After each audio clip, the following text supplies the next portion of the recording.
As an individual, you are absolutely well within your rights to think about what is just or unjust.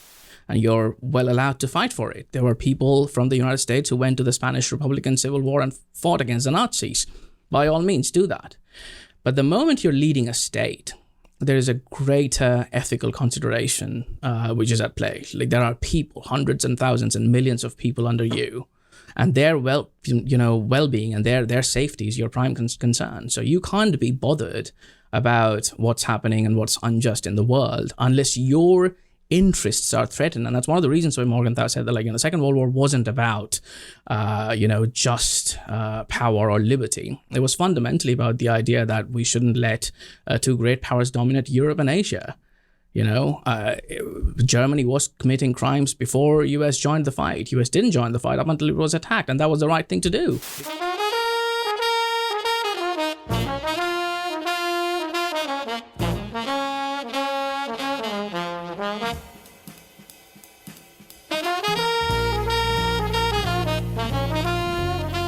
Howdy, everyone. Welcome back to Moment of Truth, the podcast of American Moment. My name is Saurabh Sharma. I'm the president of American Moment, and I'm joined by... Nick Solheim, the COO of American Moment. You were drumming up on the... Yeah, winding up, man.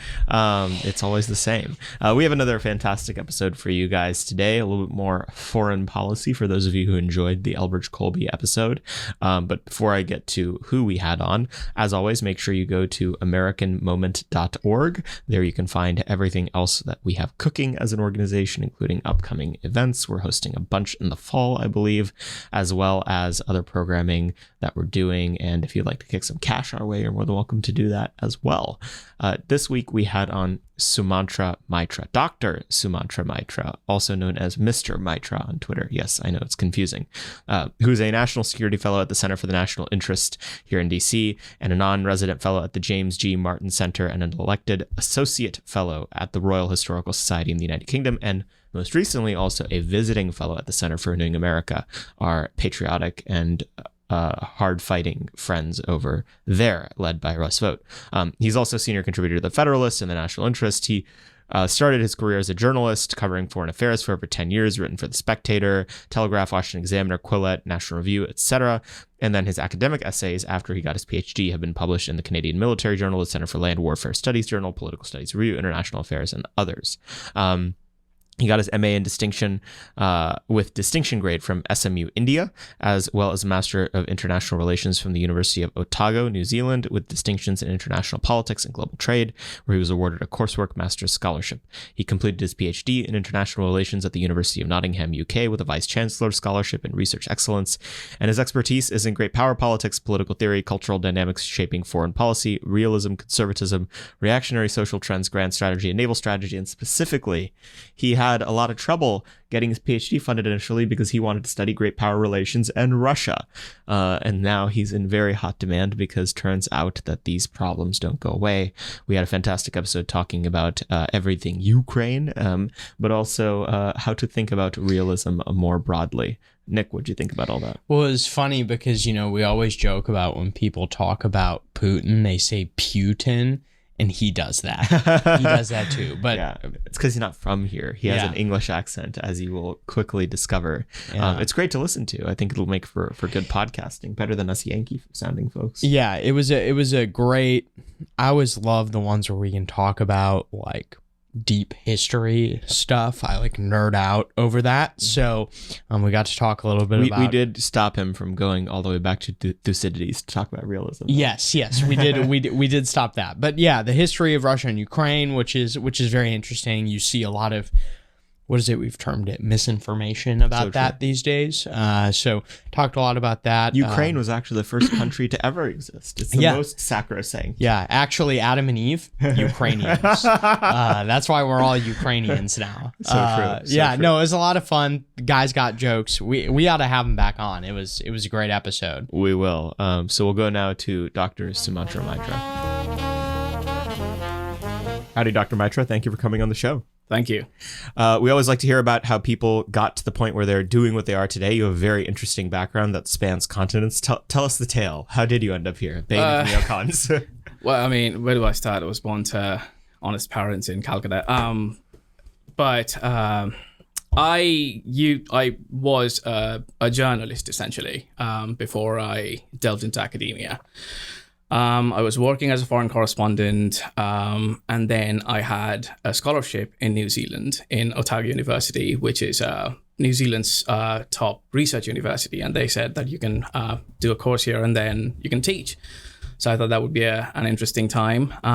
It was just immediately after the Russian war in Georgia. And so I went there. I lived in New Zealand. I did my second master's. I was teaching at the university. And teaching journalism or? No, international relations. Okay. I was doing like first year classes there as a tutor. And then I was thinking whether I should do a PhD or not. And I was everyone was telling me not to do a PhD because everything was focused on counterintelligence and counterinsurgency at that point of time. And no one was focused on great power politics. And what years would this have been? This was 2011.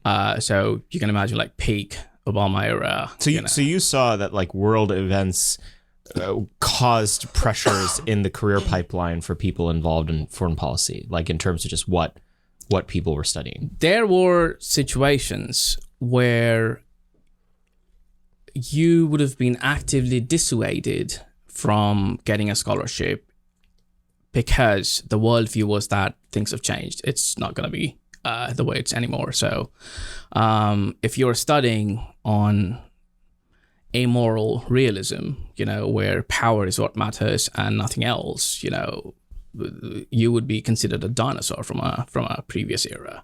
I had 3 offers, and one of them was from a university in UK, in Scotland, and I'm not going to name that, but when I submitted my PhD proposal, it was given back to me with scribble saying like, the entire literature review part was like, you need to get rid of all these things, focus on these things. And I didn't like that. I didn't want to do that. So I continued to look for, and I finally got a PhD offer from Nottingham, had a scholarship there, and I moved to the UK, and that's where I live, and before I moved to the US. And I finished my PhD in great power politics in Europe, focusing on Russia. Pretty timely stuff. I lucked out. Yeah. It's, I think I once heard a conservative podcaster talk about how his wife got a degree in Sovietology that she graduated from 6 months before the Soviet Union collapsed. And so you had the opposite of whatever I had the opposite. That was. Yeah. So kudos to you. And kind of what's the trajectory of your worldview when it comes to international relations and foreign policy? Have you always kind of found yourself on a more realist track? What does that mean to you? What inspired you to take that viewpoint of international politics? So my youth was, I'm guessing, pretty similar to youth who have seen the War on Terror, reading Christopher Hitchens and all that. I never really believed in some of that universalist outlook, and that especially happens when you have traveled and lived in different continents. You see that one of the biggest variables that's absent from your worldview is culture. And if you have a universalist idea that you're going to impose in different parts of the world, now individually, there are lots of people who could be very different. But overall, cultural dynamic is something which affects a country's history and geography, and vice versa. Like geography also determines a country's history. So one of the things which I was constantly worried about, or not worried, but skeptical about, was these kind of things that was written in those days about, all you need is a good push, and you'll get the world running the way you want to. And I was always skeptical of that idea. And it wasn't true, as, time has proved.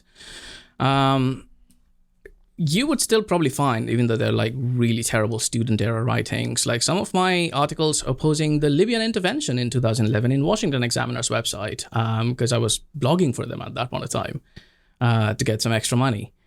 I was always opposed to the use of force when it comes to foreign policy, unless actively, needed. unless your interests are threatened. I didn't really consider values to be, if you define interests in a very broad term, then everything is, according to your own interest, and then you'll be fighting a global war, like Kenneth Waltz mentioned once. You have global governance, then you'll have a global civil war, and that's precisely what we saw in the last 20 years. So to get back to your question, I read about all these things, Sam Harris and Christopher Hitchens and all that, Steven Pinker and Fukuyama. I just never believed in those things. And then obviously, when I gotten older, I realized that it's balderdash. And what about the other elements of your worldview? Because you're one of the rare realists you find in and around these circles in DC that did not come from, or at least as far as I'm aware in recent history, was not a libertarian realist. You kind of have, I think, more conservative tendencies than that. How does that play into the sociology of what it was like to be in a very lonely point of view in Washington, but also how that affects the way you think about foreign policy? So realism as a theory is, and its marriage with libertarianism is a very American thing. Mm-hmm. And even then, it's a relatively new thing. Realism is not really a theory which is effectuating anything to do with liberty, essentially. If you read earlier era realist, I don't want to go to, Thucydides or Machiavelli or anything of that sort, but even, since international relations became a discipline to study, realism was a very reactionary idea. I mean, think of the things that realism is worried about or is affected about. Power, obviously, it's a reactionary concept. One of the prime variables of realism is about power distribution, whether it's human power or state power. Nationalism, nation states. If you're talking about national interest, you have to define what a nation is. If you have mutating boundaries, whether it's in alliance systems or whether it's your own borders, you won't be able to define the mass of the region whose interests you're talking about.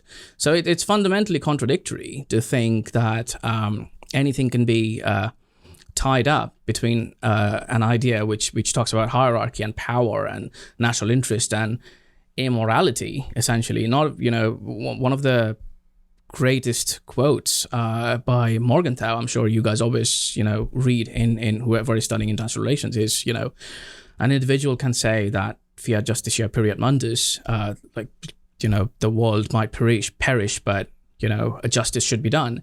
But a state has got no right to say that. Now, he didn't just come out of that because he was like smoking weed, right? I mean, there was a logic behind it. The reason is, as an individual, you are absolutely well within your rights to think about what is just or unjust, and you're well allowed to fight for it. There were people from the United States who went to the Spanish Republican Civil War and fought against the Nazis. By all means, do that.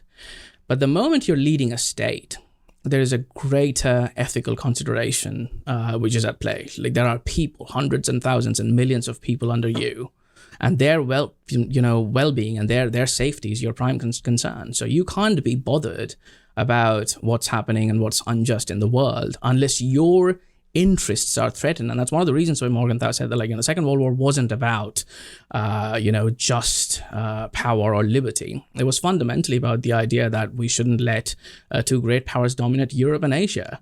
Germany was committing crimes before US joined the fight. US didn't join the fight up until it was attacked, and that was the right thing to do because it was attacked. So this modern idea of libertarianism and finally one very important point where libertarianism and realism kind of deviates is public opinion. Libertarians are determined to focus on, and that's understandable. It's well within their theory. They think that mass democracy is what would lead you to, and sometimes they do. But also in a republican polity like the United States, public opinion should be thought about when the polity is not under a bureaucratic limit. But by that, what I mean is, if the bureaucrats are determining and deciding what's good and bad, then they have the ways to sway those public opinion to their favor. An important concept for that, to test that theory, was about the no-fly zone in Ukraine. You know, when it was said that there should be a no-fly zone in Ukraine, everyone was like, yeah, sure, fine. And then when it was explained what a no-fly zone would actually entail, shooting down Russian planes, and that would mean Third World War, public opinion immediately backed off, you know? So if you just depend on public opinion as a theory without, you know, considering the other ways of swaying public opinion, then I think your theory is flawed. Realism, on the other hand, doesn't really care about public opinion. It only cares about national interest.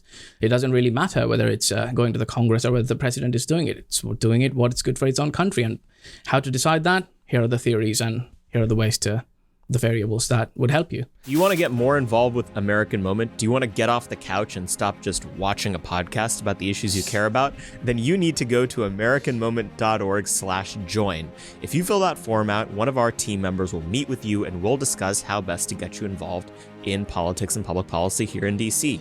Maybe that involves you coming and working at a think tank or a congressional office. Maybe you're in business and it means just holding on for a few years until we get the next presidential administration.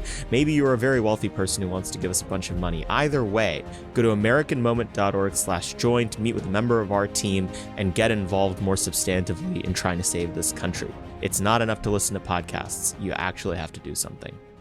So you brought up an interesting point a minute ago that I want to go back to, you know, talking about knowing what a nation is and knowing what you know, what your values and morals actually are before you make a decision on whether to go to war or not, or whether to get in a certain kind of combat.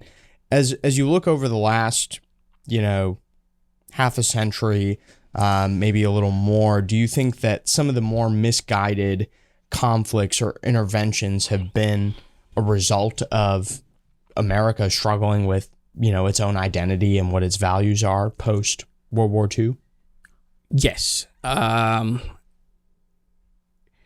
So let me put it this way. If I'm sure there, you know, you guys have all read Teddy Roosevelt. You know, there was this one quote, and forgive me if I'm bungling it, where he mentioned that, you know, when you move to the United States, you're not hyphenated. You're not German American or Irish American. You're an American. And it's the American flag that would be on top and not your identity or the other flags. Now, obviously, that just taken out of context would sound very authoritarian. But if you think through, there was a logic behind it. What he wanted to explain was that unless you think of yourself as a citizen of a polity whose benefit in entirety is your own interest, you would not be able to determine what those interests are. So if tomorrow there is a trade war between the UK and the US or India or US, I mean the fundamental question that I would need at that point of time to think about is like, you know, what would be my interest? Where am I living? You know, what am I doing? And I think that's one of the various unsaid variables in DC is there are lots of opinions circulating which doesn't really grapple with those considerations about where you belong, what your country is, whose interests are you thinking about. You know, you're talking about supporting Ukraine. Fine, that's a moral consideration. Ukraine is under attack, but at what cost? Are you willing to go to a nuclear war to support Ukraine? Like what? Where does this division between nationalism and universalism, you know, is determined? Well, it's not even often universalism versus nationalism. It's a conflicted nationalism. It's downstream of split identity. Yeah. So like, why is it that particular ethnic lobbies, you know, ex-hyphenated American lobbies come to lobby for a certain foreign policy stance towards their home country? Yeah. If they were fully assimilated, they would have no distinguished opinion, and the group of people that would come to have a particular view on our foreign policy toward New Zealand would look just like every other American. It would just be New Zealanders, but, you know. Well, and it's not only that, it's also like, you know, wanting to export a commercialized culture. So it's like nationalism, but for the gay trans pride flag, you know, it's nationalism, but, you know, for putting a BLM fist on a can of Diet Coke. Yeah. It's that sort of and thing. it's also exploited. I mean, now obviously the Ukrainians are not. I mean, their prime concern at this point of time is not to have LGBT pride parade in Kyiv, but they know that that's what's going to fly in the US. So the tax-funded dollars are going to Ukraine, and that's then going to the lobby groups, which is then funding the PR, and what you're seeing in Union Station is essentially your own money being reflected towards you. So they know what sells. Yeah. So let's get to the core of your scholarship and the biggest story in world affairs this year, Russia and Ukraine. Let's go back 10 years. What was the reason to believe that some sort of precipitating conflict was going to happen? The history of that goes back. It goes beyond 10 years. It was in the making since 2007, the Munich conference speech of Putin, and even before that, there were people who were saying that we probably shouldn't push. So when I was doing my PhD, the theoretical framework that I used was Stephen Wall's balance of threat theory. Now, I'm going to explain that theory a little bit. So essentially, it gives you 4 variables: geographic proximity, aggregate power, offensive capabilities, and offensive intentions. And in the intermixing of those variables, countries' threat perception rises and falls. So when people talk about, the war is caused by NATO expansion, the counter argument is like, no, Russia was always revanchist. They're both kind of flawed. It's not, the war wasn't caused just because of NATO expansion per se. It was caused because there were specific regions where Russia's interests were threatened. So, and I studied that in the backdrop of the various phases of NATO expansion. So when, one of the, first people who promoted this idea of pushing, German frontiers and NATO boundaries towards these was Volker Rudolph. It was a German, obviously. Now, it makes sense for them. If your boundaries move towards the east, and if you have Anglo-Americans guarding your frontiers, think of it this way. In 1989, there were 12 divisions of German army, and now they can't field a squadron of submarines. So it makes sense for them, to buck past the security burden. So that's one thing. From Russia's perspective, they don't see a difference between the US and the European Union and NATO. To them, it's all the same. It's coming towards our frontiers. But even then, they don't really care about if, NATO tanks are in Poland or Hungary, because they know they can't do anything about it, and there is a buffer zone in between them anyway. But when it comes to Georgia, when it comes to Ukraine, or even when it comes to Syria, there are defensible interests. Syria has got a Mediterranean port, Russian naval port. So that's a defensible interest. Ukraine, the entire eastern part of Ukraine, was the military industrial complex of Russian Navy. Georgia has got Russian pipelines, oil pipelines going through it, which Russia thinks it's in their core interest.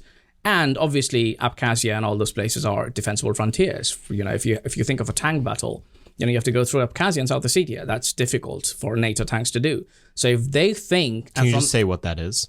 So those are the breakaway provinces of Georgia, which now belongs to Russia, essentially. Because the Russians think that, they're... And again, like I mentioned, culture determines their history. In the Russian language, for example, there is no single good word for safety. The closest word you can find for safety is bezopasnost, which means no danger. If you ask a Russian, how's it going? They won't say I'm good or I'm well. They'll say neplokha, like not bad. It's just the way, the Russian culture is, defined. They have faced invasions from the Mongols, from the Swedes, from the Polish-Lithuanians and Napoleon, you name it. They don't have defensible frontiers. That's why they always think about that.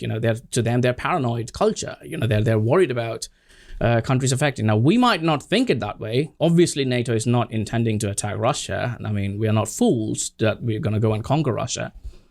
But it's difficult to get through to them. And when they see that these are the countries where they actually have defensible interests going towards an alignment which is opposed to them nominally, they feel threatened. And that, makes them react to international affairs. So what were the specific slights that were caused over the course of the last, since 2007, each of which escalated the situation? So when 9/11 happened, Russia, Putin at that point of time came, and he was the first international leader to come to the United States and say, hey, we need to get together because Islamism is a big threat. And obviously at that point of time, we looked away because the Russians had their own interests in Chechnya, and they wanted to term the Chechen independence movement as an Islamist movement. And, and we said, fine, you can do whatever in Chechnya, but as long as we get our bases in Central Asia, you're fine. So that's what happened. And then immediately after that, it was George Bush who said that, we're going to negate from all the treaties of ballistic missiles in Europe.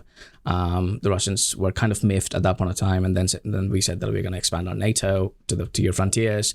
And in 2008, I think in the Bucharest summit, it was a stupid mistake from the Europeans and the Americans because we essentially gave everything to the Russians rhetorically without getting anything back. So what happened exactly was Ukraine and Georgia wanted to be part of NATO. Now, no one in the US or Europe wanted them to be part of NATO. But obviously, if we say that, European Union will not expand or NATO will not expand, that defeats the purpose of European Union's existence, which is constantly expanding Europe to this empire of values. So we can't say that. So what we did is said, yes, Georgia and Ukraine would join NATO and European Union, but we didn't mention a timeline. We didn't mention anything. So we kind of tried to appease both sides. We kind of tried to keep it with plausible deniability, but obviously it didn't work that way. To the Russians, they were like, this is it. We have to move. And then there was this. There are certain people who say it's a putsch. I wouldn't call it a putsch. It was a rebellion in Ukraine, but it was also the toppling of a democratically elected government, and that increased the paranoia of Russia. And they thought that they see, it's a Western plot and everything. So, and whose regime would that have been? That was the guy. I'm forgetting his name. The guy who was deposed and fled to Russia. Yanukovych, Viktor Yanukovych. He was ruling Ukraine at that point of time. He was not really the nicest guy you would find, but also it's democracy, and he won. And he was toppled, and there was kind of the Maidan revolution, and the Russia immediately moved in because obviously the Russians had defensible interests in Crimea. It was historically part of Russia. It had the Black Sea Fleet. It wouldn't want to lose it. I mean, when Soviet Union dissolved, one of the things the Russians did first with Ukraine was to sign a treaty that we have a 30 years lease on Crimea, and that treaty just kind of increased every time they renewed it. But so that was when Russians went completely bonkers. Yeah, so you see this interesting, kind of battle over the the history, I think, of both Ukraine and Russia. You see a lot of the Russian side of things talking about the Kievan Rus, right? Who basically moved up into Russia and founded kind of the modern Russian state. You know a lot more about it than I do, but I've seen a lot of pushback from a lot of these liberal internationalists that say, no, the Ukrainian culture, state, 100% different, not even related to Russia at all. It's always been like this. That's just propaganda. Can you tell us a little more about, about their relationship from a historical perspective? So the Ukrainian state, as we see now, is a modern avatar. Obviously, there were the Habsburg Empire and the Romanovs, and the dividing line you can see is still visible. Essentially, that's the Huntingtonian way of looking at it. I don't buy it fully, but there are things that you can see that essentially the places that you have conflicts are the borderlines of civilizational divisions in a way. Russians were opposed to the British and the French during the Crimean War in 1856, for example, when we supported Turkey, because at that point of time, Russia was a massive threat to Britain. The Russian Empire was, after 1815, people think that it was Britain which was the hegemon of Europe, but Britain never really saw itself as a hegemon. It was more of an offshore balancer. It had a massive navy, but it never really had a big army. But it had a huge empire in the east, and it had to defend it. And one of the ways to defend the empire was through the sea, and the other was to balance Russia, which was the actual hegemon after 1815. And so we supported, forces which were opposed. So it's one of the reasons why realism is so interesting, is because it doesn't really care about ideology or religion. I mean, Russians are co-religionists in a way to Britain and France, but Turkey wasn't. But, interests trump ideology in some ways, and regime types. So, and after the Second World War, obviously, the entire region went to the Soviet Union, and Stalin changed the boundaries the way he wanted. He gave Crimea, Khrushchev gave Crimea to Ukraine, Crimea, which was historically, the crown jewel of Russia, the Black Sea Fleet since the time of Pushkin. And that was given to Ukraine because, Khrushchev never really comprehended that his Soviet Union might dissolve someday. People don't really understand how history works. So once the Soviet Union collapsed, Ukraine kind of became the center, the fault line of this massive kind of like civilizational crisis. To answer your question, even within the Soviet Union, the Baltic states and parts of Ukraine, parts of Ukraine in the west, which was part of Poland and the Polish, and the Baltic states, which were kind of like more Germanic in their ethnicity. They were always very different compared to the core Slavic civilizations of Russia and Belarus and parts of eastern Ukraine and all that. But again, I mean, that would just simplify that too much and blur it to ethnicity, where, I mean, you can still find 30% of people in Belarus who support to join the West. So I think it's more complicated than the ethnic lines, because it got blurred in 90 years of Soviet experimentation. So yeah, I don't know if that answers your question, but no, it's helpful. Tell me a little bit more about that 30-year lease that they had on Crimea, and why that precipitated, why the situation with the Ukrainian government collapsing precipitated them moving into Crimea. So Ukraine was always divided. The western parts of Ukraine was more Roman Catholic. They were more westernized in a way, and they never really liked the eastern parts, but they kind of cohabited in a same divided region. Russia, when Soviet Union collapsed, the people who were leading the US were far more realist, obviously. So they understood that even though Russia's collapsed, we need to kind of keep it, appease it. And it was still a superpower. I mean, it still has, thousands of nuclear weapons. We have forgotten how to deal with great powers and their massive nuclear weapons because of the last 30 years. And we think everything is just going to turn out just fine. We have lost the idea of that, at a moment's notice, things can go completely wrong. So anyway, the elder statesmen of those days, they understood that Russia is a big power. It has got legitimate interests in its own boundaries. And they kind of, and one of the core interests at that point of time in the United States was to get rid of the nuclear weapons in other parts of the Soviet Empire, which could have fallen into the hands of, different people we wouldn't like. So as long as we know that there is a fundamental concept of realism is tyranny is better to deal with than anarchy. So as long as we know that there is a tyrannical power in Russia, and we know the devil, so we'd be able to deal with it. And so we kind of sort of facilitated Russian reestablishment as a regional power after the collapse of the Soviet Union. We helped them with aid, and we kind of said that we are going to look away when you have your own deals. So they had a deal with Ukraine about this lease on Crimea, which obviously got extended every single time. But obviously in 2014, in 2003, when the Color Revolution happened, Russians were really worried. But it kind of changed on itself. Yanukovych came back to power democratically, so Russians thought they would. And they actually offered quite a bit of money to Ukraine, saying that, you don't have to join the European Union. There are lots of things, not just strategic interests.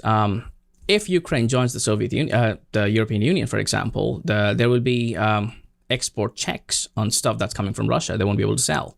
So, at that point of time, it was a valid consideration. Now, obviously, it's all gone. But in 2003, for example, the Russians were worried that, we won't be able to sell our wine and our cheese or whatever we export to Ukraine because they will be under the European Union and there will be checks. So, quality checks were one of the concerns. Military interests, obviously, the other one. Supply lines from eastern Ukraine, like some of their ballistic missile silos, the material that's used were used from factories in the eastern parts of Ukraine. Hydraulic engines were used in the eastern parts of Ukraine that was then exported to Russia. So these were all obviously major considerations for Russians. But after 2014, they realized that the ball is out of their court. They don't have any power to, or they can't expect, a normally functioning polity, and they thought it's over. So they have to take it by force. So that's what they did. Now, from our perspective, it's obviously stupid. We think that they shot themselves in the foot, and they kind of did in a way. I mean, they miscalculated the resolve of Ukraine or the fact that we're going to supply them with our money and weapons. But on the other hand, from their perspective, they were like Japan in 1942. It was die if you do, die if you don't. You either go for the oil fields in Asia and attack the United States, or you choke yourself to death. So sometimes rationalities are competing. So can you walk us through a little bit some of the, I feel like a lot of the Europeans in particular are kind of talking out of both sides of their mouth on the, Russian invasion. On one hand, strongly condemning it, saying that Putin is like the modern day equivalent of Hitler, but also buying as much Russian oil and natural gas as humanly possible. Can you tell us a little more about that? Putin is obviously not Hitler. I mean, if anyone, and I'm baffled to see that in DC, that these kind of claims go unchallenged. You just well, even in Brussels too. Oh, I mean, yeah. Well, Brussels would essentially say exactly the same things that we. I mean, that's an interesting point that you mentioned about Brussels. I'm going to come back to it. Remind me, but Putin is not Hitler. It's understandable. You monster. Yeah, I know. How dare you? I think I'm going to be cancelled, but just for saying that. He is.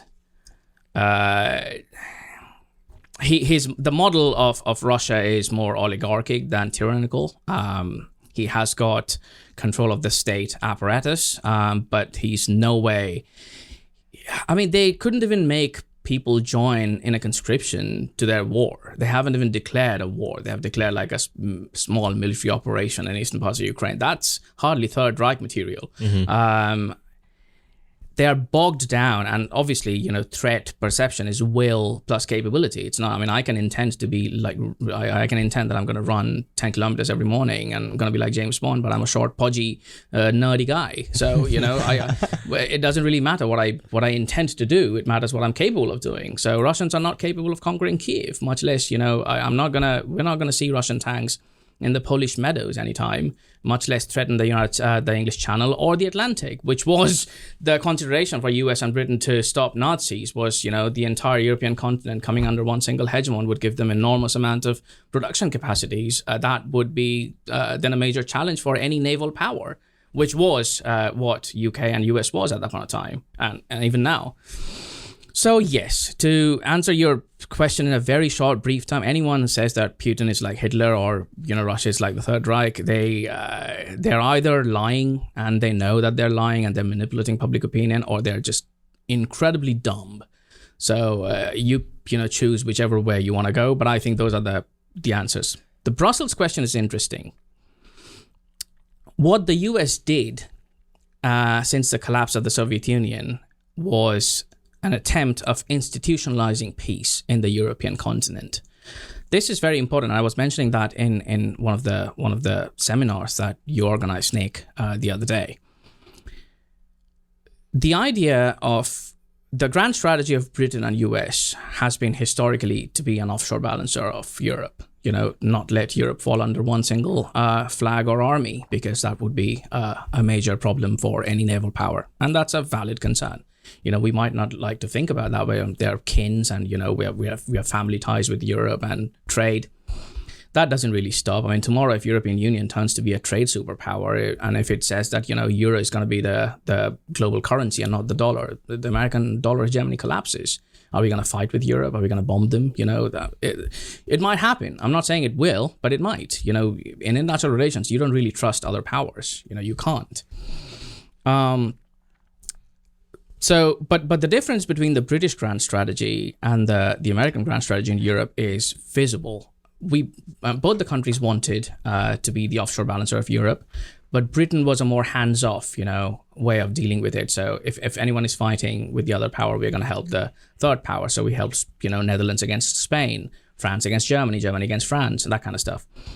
America wanted to have a peaceful continent, but on the same time subservient to American interests, which is a rational and logical way of going about it. But the problem is, there are two things that you need to do in order to achieve that aim. One is you need to have supranational institutions which then dominate national polity. So you have European Union, you have expanded NATO, The thing that happens then is the natural balancers of Europe, Britain, France, Germany, the great powers, the reason European muscle atrophies is because they know that there are institutions guarding, their frontiers, with America as the big balancer on the sides. So their forces go down. They pass the bat, to the other powers. So that's what one of the first primary casualties of institutionalization is. The second thing is, the moment you institutionalize peace in a continent, you have a bureaucracy which is then self-sustaining. And that is how bureaucracies work. It's very difficult to be Calvin Coolidge and roll back, a bureaucracy. It's very difficult to do that. There will be entrenched pressure groups. I mean, look at the NHS in UK. Look at NATO. They will find ways which will justify their existence and justify their threat. And they will say anything in order to expand, to grow or die, That's Mike Desch's word, by the way, not mine. I stand on the shoulder of giants. So that's what happened in Brussels. Essentially, we have created this monster which would, fly LGBT flags and, justify going against, there are people in NATO who say, who talk about abortion rights in the United States. I mean, it defies logic if you think of it that way. I mean, that's none of their business, what happens in the US, what American people are deciding to do, but that's what they do because they think that they're part of this entire supranational institution, which is opposed to any kind of national interest. One of the reasons why NATO expands, and one of the things that it entails, is it stops the US from thinking rationally whether it's in our interest or not. It's all going on, and there is no one to stop it. Unless, it's stopped in Ukraine, and then we realize that power still has got more capability than values.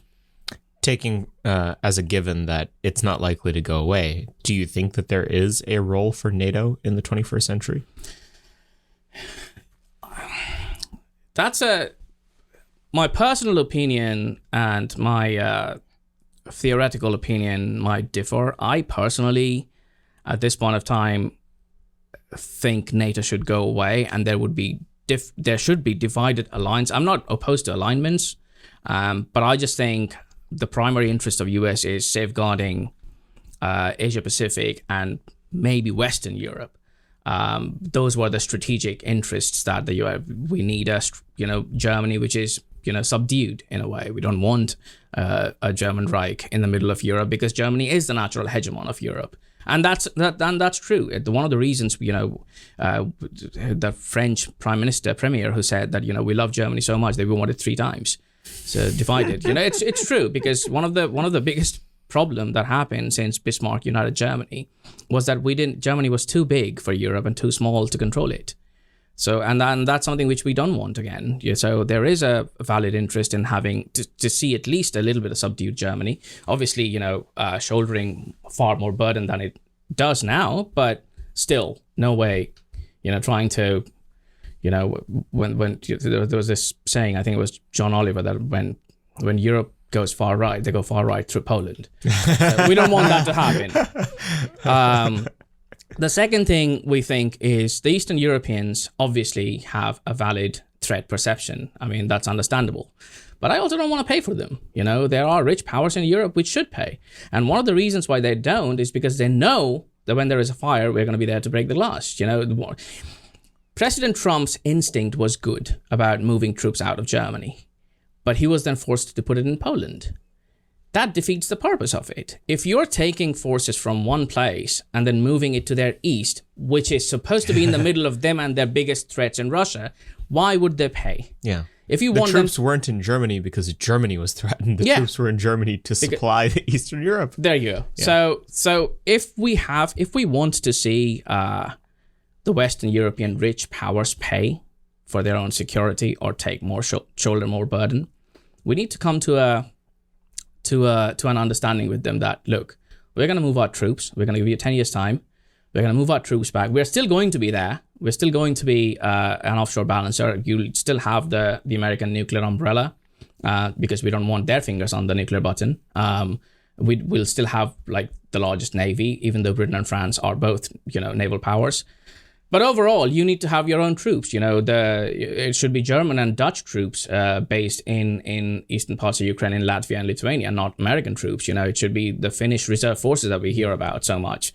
900,000 Finnish reserve forces. It's a stupid idea. I mean, it's so contradictory to say that, like, these are great powers who will come and benefit the NATO and say, no, they also need support from us. I mean, I don't see people see the contradiction in what they say, but hey, you know, whatever sells in DC, I think. So you mentioned kind of rebalancing our alliances and reorganizing them around different interests. In your mind, what exactly would that look like? What would those, you know, interests be, and who would the powers be that we would, you know, collaborate with the most frequently? So hegemony is unsustainable. The reason is, first of all, the globe is too big for one power to control, and secondly, you bankrupt yourself, you know, insolvency.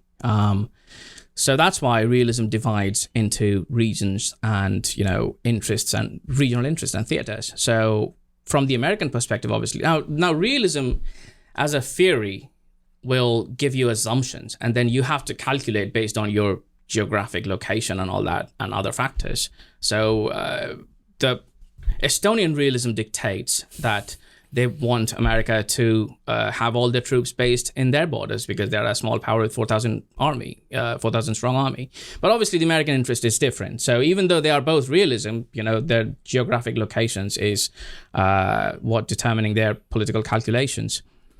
So from American perspective, the first thing is to think of Latin America or the Western Hemisphere is not, there are no global hegemons or, you know, global powers coming in, establishing hegemony. That's not happening now. So when that happened in the Cuban Missile Crisis, we stopped them. That's not happening, so that's not our concern anymore. There is, you know, lots of things happening in Latin America. And China coming in, but the first thing we should probably do about is to fix the southern border. So if, you know, that I mean, if there is one consideration that we need to make about the South, it should be that one. But there are no great power challenges per se. I don't think China is having major bases or missiles based there, and we're going to bomb them, you know, if they do. Asia Pacific is obviously the biggest threat. But again, I mean, there's a catch there.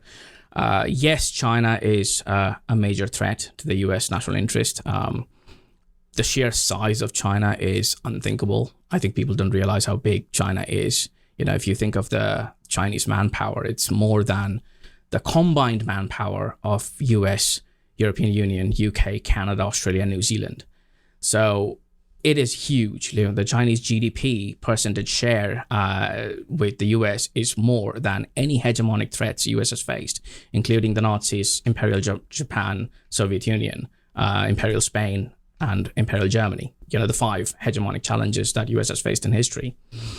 So China is a big threat, but also the good thing about Asia is China is surrounded by other powers which are more aligned to the US interests. I mean, Asia in 2022 is not like Europe in 1949 with all the major powers decimated. So we don't really have to be in forward positions. We can have alignments, and there are Australia and Japan and India and all the Quad partners and all these powers. But I don't foresee a situation where China is turning out to be like Hitler and going on a binge of conquering simultaneously in a war with Japan and Australia and India and Vietnam and all the other powers. So there is way of navigating that arena. Yes, it's a threat. It's probably the biggest threat, but also we need to be smart about it instead of just going full gung-ho about defending Taiwan and going to a nuclear war. The survival is the more important thing here. And then Western Europe. I think Western Europe is obviously an area of interest, but also we want Europe to carry their own burden. What we need to do essentially in Europe is to deinstitutionalize. We need to let great powers, we need to let like local alignments form. The French and Greek naval engagement in the Mediterranean was a good model, for example. Let them defend the Mediterranean, let them have their own navy. We should probably give them some money. I mean, we are spending so much on Ukraine. We should probably give more money to Greece to have a good navy to defend against people coming from Africa, for example. That's a far bigger concern for Europe than Russia rampaging through Poland, which is not going to happen. So yes, there are. I do think we need to have some interest in the western parts of Europe. We need to have some, obviously, a major interest in Asia. But also, the situation of the world is very different than 1949, and we can be really smart about it. So one of the things that has frustrated me immensely about the fact that Russia and Ukraine went to war is that it's probably foreclosed in the imagination of American foreign policy elites, even considering what I think the hope might have been this decade, which is that Russia became part of that counterbalance against China in Asia. Do you think that there's any hope for something like that happening? Do you think there ever was any chance that would happen? There certainly was, but I think we lost. I think I don't want to sound too self-critical, but I think we pushed Russia towards China in the last. They're doing joint military exercises. I mean, great job, everyone. Yeah, one of the biggest concern in since historically, the U.S. grand strategy was formed and determined was to not have a Eurasian power bloc, and we are doing everything possible with the because thanks to the NGOs placed in Ukraine that we are pushing Russia towards China and creating that power bloc, which is going to be opposed to us. And not just that, because of our boneheaded policies, we might find that China is far more aligned to the European Union as a whole. Which is going to be a far bigger threat to US than anything Russia would ever be. Say more about that. We created the European Union, essentially. The European Union it's in a position to be a bloc with its own bureaucracy, with its own interest, and which might go against us someday. And that's I don't think the American realists really think about it much. Not everything is about military, right? I mean, we're not going to war with Russia, but we are still choking them out of existence, essentially. How are we doing that? That same thing could happen to us. If the dollar moves away from being the reserve currency of the world, the dollar hegemony is going. All the sanctions power is gone.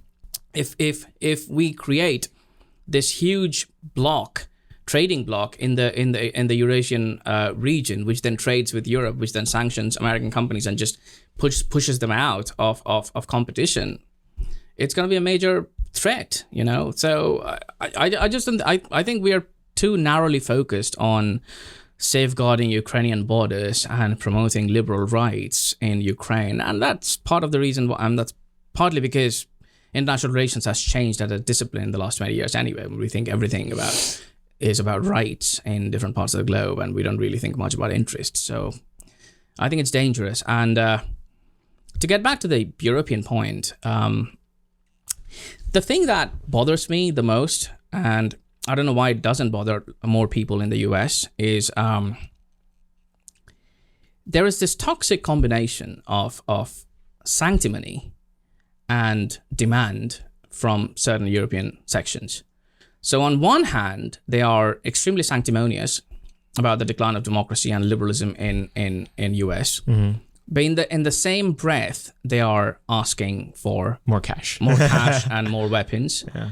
And when refused, they are saying, well, you should be better, when I was doing my PhD, some of our friends sat together and we kind of like theorized this and gave it a name, which is not fit for civilized circles. But there is one other group of people, and I'm not going to name it, but you're smart enough to understand, who would take money from you and say exactly what you want to hear. And then when you're bankrupt, they're going to kick you out. So, we need to be far more careful. We see Europe as this dewy-eyed place where people are just nice and walking around in their nice cafes, but they're very smart and, they're essentially bankrupting us. And I don't think that's a smart idea. They're the abusive ex-girlfriend that likes to steal your credit card. There you go.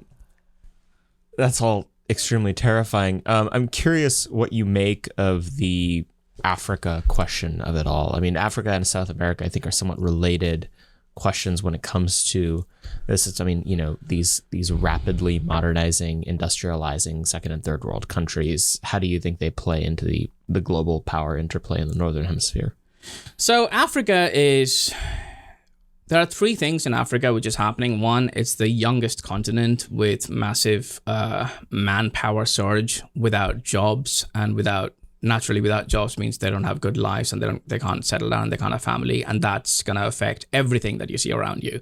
There will be hundreds and thousands of people looking for jobs or coming out. So one of the things that we need to do, not just for the sake of Africa, but for our own sake, is to figure out a way so that people have good jobs and good life there and settle down. And the same thing in Latin America. When Max Boot wrote that article about America needs to be a colonial empire, because Max Boot has, as a historian, obviously, his idea of history is very Wikipedia level, right? So he thinks, wearing a felt hat is, being like a colonial British administrator. What he doesn't realize, and what he should have said, is instead of, trying to change the culture of Iraq and Afghanistan, we should try and help those governments have better jobs. We should actually be like, the former colonial powers who were essentially a hands-off in changing culture of the region, but were providing good management so that, there is infrastructure and development. One of the things that China is doing, by the way, in Africa, is they are not trying to promote LGBT rights in Congo. What they're doing is figuring out a way which they can, on one hand, they can extract minerals and material from Africa, and on the other hand, they can provide jobs for their bases and buy out lands essentially. Now, I'm not saying we need to be like China, but it's something to think about. The second thing which we need to worry about is obviously Asia, the Asian power balance. I think we are again doing the same logical folly about thinking about Asia like it's Europe. We don't have, even we have to safeguard American interests in Asia Pacific. There are ways to do that without forward presence, without bankrupting us. So I think the three considerations in front of the US should be: one, to save our money; two, to have a functioning national entity with proper borders and minimal interference from outside; and three, to survive without going to a nuclear war with any other great powers. We need to rethink the way we used to think the Cold War: survival first. So, interesting question here. How much do you think, a lot of these bureaucracies that we've talked about, the EU, NATO, the various things that we've undertaken in Asia, how much do you think the atrophied muscles have also affected some of our English-speaking allies? So Canada, Australia, New Zealand, specifically. Is it a similar problem? Is it to the same extent? Yeah. It's part of the reason why Anglosphere countries are so woke is because they were never occupied. They never really faced. That's going to be a clip, right? Yeah. But it's true, though. Think of it this way. The reason they haven't faced existential struggles and was under the boots of tyrannical regimes is because they think everything is tyranny. Those are tied together. That's one of the reasons why they find every struggle everywhere in the world to be their struggle. Mm-hmm. Because they haven't really, they have stopped thinking in that way, where English mothers were giving birth, thinking of hearing the church bells because the Spanish Armada was there and they knew what was coming. So those days are gone. So naturally, now someone looking at you in an elevator is a major threat to your life and liberty. So So that's one of the reasons. The second reason is they don't really face any threat. I mean, the threats that is probably existential is one for Australia, because it's right in the vicinity where there is an emerging great power with a naval buildup which is far higher in pace than even the Anglo-German naval race in 1916. So that's a threat. But Canada and Britain, they don't face the kind of threat that they used to face. That's part of the reason why they are so different now, and that's part of the and the second reason is obviously they know that there is someone else to provide for them.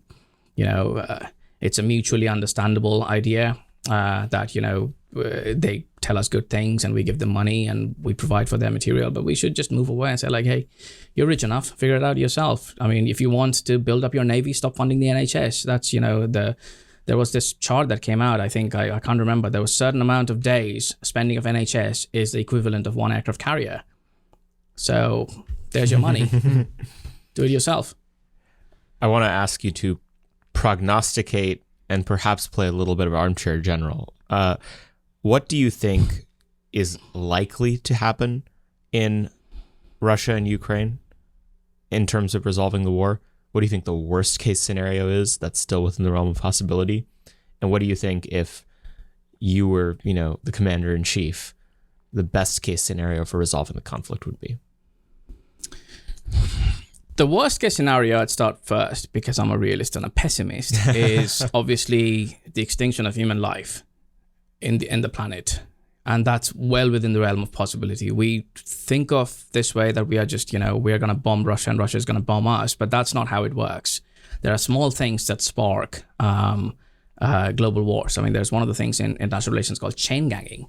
When a small power essentially drags a great power to war. One of the dynamic was that was evident in the First World War, for example. Again, I'm not saying that could happen tomorrow, but there is a possibility. Think of it this way. We have people we are essentially providing Ukraine with targeting data.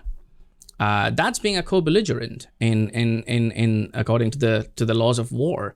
The Russian planes and American planes are moving in a very closed airspace, very close to each other. And, something might spark. There could be a wrong missile, a bad target. There are so many risks that's there that could just happen. And the same thing in Taiwan, for example. But again, that's a different question. The best case scenario for Ukraine. So Ukraine's survival as an independent entity is now guaranteed. Russia failed in its first objective. They were very close to succeeding, but they failed. And in warfare, if you fail, you fail.